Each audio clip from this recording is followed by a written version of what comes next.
পাকিস্তান সীমান্তে আবারও বাড়ল উত্তেজনা। পাক আফগান সীমান্ত এলাকায় সেনাবাহিনীর গেল এক সপ্তাহের সন্ত্রাস বিরোধীতে অভিযানে মারা গেছে শতাধিক মানুষ। নিহতদের জঙ্গি বলে দাবি করেছে পাকিস্তান সরকার। শুধু শনিবারই নিহত হয়েছেন ৬৭ জন। জঙ্গিদের পাল্টা হামলায় মারা গেছে নিরাপত্তা বাহিনীর ১৫ সদস্য। ফের উত্তপ্ত পাক আফগানিস্তান সীমান্ত। দক্ষিণ পশ্চিমাঞ্চলীয় রাজ্য বেলুচিস্তানে চলছে পাক সরকারের সন্ত্রাস বিরোধী অভিযান ফিতনা আল হিন্দুস্তান। শনিবার এই অভিযানের আওতায় একযোগে হামলা হয়েছে রাজ্যের ১২টি এলাকায়। হতাহত হয়েছে বহু। বিচ্ছিন্নতাবাদীদের পাশাপাশি প্রাণ গেছে বেসামরিক নাগরিক ও সেনাদেরও। এদিকে বার্তা সংস্থা রয়টার্সের এক প্রতিবেদন বলছে, গেল কয়েকদিন ধরে রাজ্যটিতে হামলা চালিয়ে যাচ্ছে বিচ্ছিন্নতাবাদী সংস্থা বেলুচ লিবারেশন আর্মি BLA। শনিবারের হামলারও দায় স্বীকার করেছে গোষ্ঠীটি। তাদের দাবি, চলমান সংঘর্ষে নিরাপত্তা বাহিনীর প্রায় ৮৪ সদস্যকে হত্যা করেছে তারা।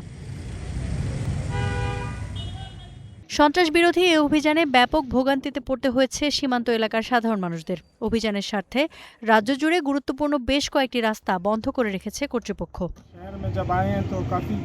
এখন শহরের বেশিরভাগ রাস্তা বন্ধ। নিরাপত্তা বাহিনী একবার বলে ওই রাস্তা ব্যবহার করুন, আবার বলে অন্য আরেকটি রাস্তার কথা। এটা কোনো সমাধান হতে পারে না।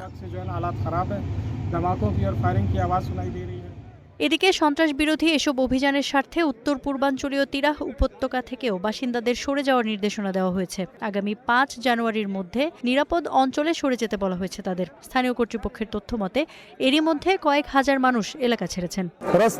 মসজিদে মসজিদে ঘোষণা করা হয়েছে যে ৫ জানুয়ারির মধ্যে এলাকা ছাড়তে হবে।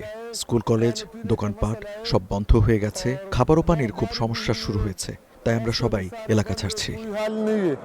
এদিকে ওই এলাকায় কোনো সামরিক অভিযানের কথা অস্বীকার করেছেন পাকিস্তানের পররাষ্ট্রমন্ত্রী খাজা মোহাম্মদ আসিফ। বলেন, কোনো অভিযান নয়, শীতের তীব্রতায় এলাকা ছাড়ছেন বাসিন্দারা। তবে বাসিন্দারা বলছেন, এই এলাকায় সবসময়ই শীত থাকে, তাই শীতের কারণে ঘরবাড়ি ছেড়ে অন্যত্র যাওয়ার কোনো প্রশ্নই আসে না। এখানে সারা বছরই শীত থাকে, আমরা এতে অভ্যস্ত। শীতের কারণে এলাকা ছাড়তে হচ্ছে, এটা ভুল তথ্য।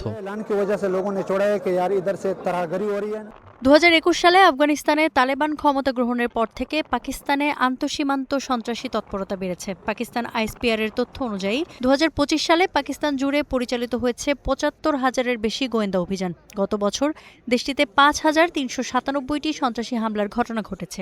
আইনশৃঙ্খলা বাহিনীর পাল্টা অভিযানে দেশটিতে প্রাণ হারিয়েছে ২৫০০-এর বেশি সশস্ত্র সদস্য। Iffat Khondokar, star news.